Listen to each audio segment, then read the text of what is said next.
Bonjour à toutes et à tous, ça fait longtemps qu'on s'est pas retrouvés pour une petite vidéo décryptage Marvel. Là, il y a plein de news qui sont sorties. C'était la folie hier, le trailer de Madame Web, What If. On a sorti une vidéo théorie aussi sur Madame Web que je vous invite à aller voir si jamais vous n'avez rien compris au trailer ou à l'histoire du film évidemment. Et on va notamment parler ici des 4 Fantastiques, on va parler de Venom 3, on va parler de Kang Dynasty. Bref, installez-vous confortablement et commençons de suite avec la série Wonder Man que vous n'attendez peut-être pas du tout. Moi, je pense qu'elle peut être très cool, une espèce de satire d'Hollywood justement. Et il se trouve que cette série Wonder Man sera dans le label Spotlight. Donc pour rappel, le label Spotlight, ça a été quelque chose de nouveau, officiellement confirmé par Marvel Studios, pour officiellement communiquer sur le fait que telle ou telle série ne se passera pas vraiment dans la continuité du MCU. Voyez-y un petit peu, vous savez, les séries un peu Netflix, on se demandait pendant longtemps si c'était canon, pas canon. Alors on a appris les séries Netflix Marvel que c'était canon, après ça s'est décanonisé, après ça a été recanon, etc. Mais en fait Spotlight c'est ça, la série Echo se trouve sous ce label Spotlight et ça a pour objectif de véhiculer des héros qui seraient plus urbain, on va dire, style Daredevil, Echo, Wonder Man aussi pour le cas présent, mais surtout où on comprendrait de suite qu'en fait on regarde juste une série pour ce qu'elle est et non pas pour la continuité du MCU. Donc c'est très cool parce que là où ces derniers temps il y en a beaucoup qui avaient un petit peu la flemme de regarder les nouveaux projets Marvel parce qu'il fallait se taper peut-être 30 projets, d'autant plus que les séries Disney+, on s'est très vite rendu compte que ça n'avait pas un énorme impact sur le MCU. Là au moins on pourra se dire je regarde cette série juste parce que j'en ai envie. Et Wonder Man va être dans ce label. Et c'est aussi un moyen, je pense, de se libérer du cahier des charges très commercial du MCU, très grand public. On le voit avec Echo, qui sera la première série TVMA, donc déconseillée, je crois, au moins de 17 ans, il me semble, avec du sang, de la violence, des enjeux plus dark, etc. Wonder Man, de base, de mémoire, c'est pas un personnage qui est ultra dark, je crois. Au contraire, c'est très satirique. Mais tu peux en faire quelque chose, par exemple à la Peacemaker, tu vois, par exemple dans le ton, je veux dire, c'est-à-dire quelque chose qui peut être sérieux tout en ayant un second degré avec beaucoup d'autodérision, quoi, voilà. Et oui, j'adore Peacemaker, allez voir cette série, si vous ne l'avez pas encore vue. Ensuite, on a, Kang Dynasty. On a beaucoup parlé de Kang dans la MCU, je vous laisse aller voir la dernière vidéo où je vous donne mon avis sur cette dernière rumeur plutôt fiable, qui est de dire que Kang le Conquérant serait remplacé par Dr. Fatalis.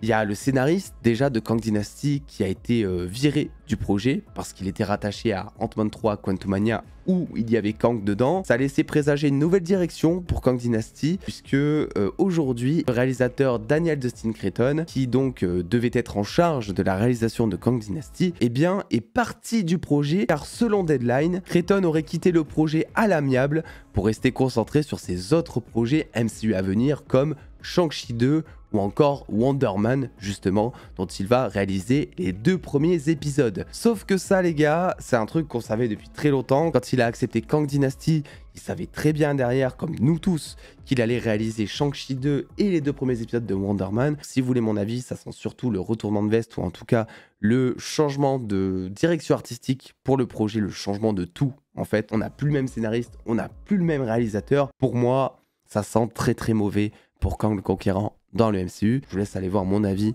sur la vidéo qui en parle il y a quelques jours si vous voulez avoir plus d'informations là-dessus. Et c'est vrai que bon, là-dessus, ça sent un petit peu le roussi. La question est de savoir quel réalisateur va prendre le relais, en fait, et il n'y a pas vraiment de nom qui ressortent. Alors on sait qu'il y a les cinéastes de Loki saison 2 qui ont revendiqué être plutôt chauds pour réaliser ce projet, mais en soi, je veux dire, tous les réalisateurs seraient chauds pour réaliser ce projet. C'est un projet qui, sur le CV, est un énorme tremplin, en fait. On voit avec les frères Russo, qui étaient quasiment inconnus par le grand public, on va dire, et maintenant tous les fans de Marvel ne parlent que des frères Russo. D'ailleurs, ces derniers n'ont pas l'air très chauds à l'idée de revenir dans le MCU non plus. Il y a aussi Ryan Coogler, qui était sous rumeur de réaliser Secret Wars. Alors, on n'a pas d'officialisation, mais il est possible que peut-être il joigne l'aventure pour Kang Dynasty avant ça. Et on a aussi peut-être John Watts, ou encore Taika Waititi. Non, je rigole.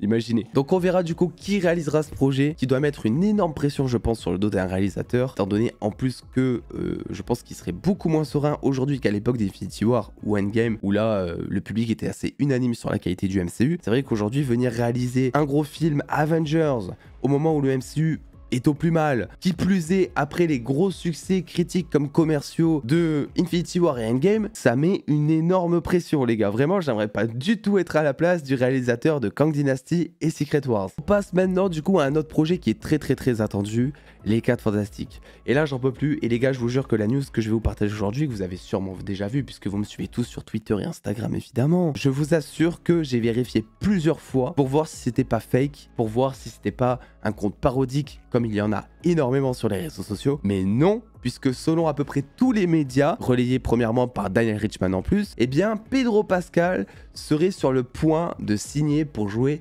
Reed Richards, alias Mr. Fantastic, dans le MCU. Le Hollywood Reporter rajoute en plus que le calendrier de Pedro Pascal serait un facteur déterminant pour savoir s'il rejoindra oui ou non le MCU, et que l'état actuel des négociations n'est pas ultra clair. Faut dire aussi que Pedro Pascal, c'est un mec qui est sur The Last of Us, The Mandalorian, là il va peut-être rejoindre Marvel, il a joué dans Game of Thrones, enfin c'est bon, au bout d'un moment, rendez la pop culture à Pedro Pascal quoi, tu vois, on le voit partout ce mec. Et pour être honnête, j'ai un petit peu un avis qui va pas être super original je pense. Pedro Pascal, c'est un acteur que j'adore, je trouve ultra attachant, très talentueux, je l'ai suivi dans tous les projets voilà, que je vous ai cités auparavant. À côté de ça, c'est vrai que le voir en Reed Richards, je suis vraiment pas chaud. Je trouve qu'il y a plein d'autres acteurs qui font beaucoup plus Reed Richards, et qui plus est, j'ai aussi ce truc de me dire, mais Pedro Pascal, on le voit partout, quoi. Laissez un peu de place aux autres, forcément. J'ai peur aussi que ça le bloque, parce qu'on sait ce que c'est Marvel, le gros souci, c'est que quand tu participes à un projet comme Marvel, dans un film Marvel, tu prends Tony Stark, tu prends Captain America, etc. C'est un peu le syndrome que moi j'appelle le syndrome Harry Potter, dans le sens où ensuite les acteurs ne sont vus qu'au travers de leur rôle Marvel, parce qu'ils ont cartonné au travers de ça. Alors récemment, c'est un petit peu moins le cas.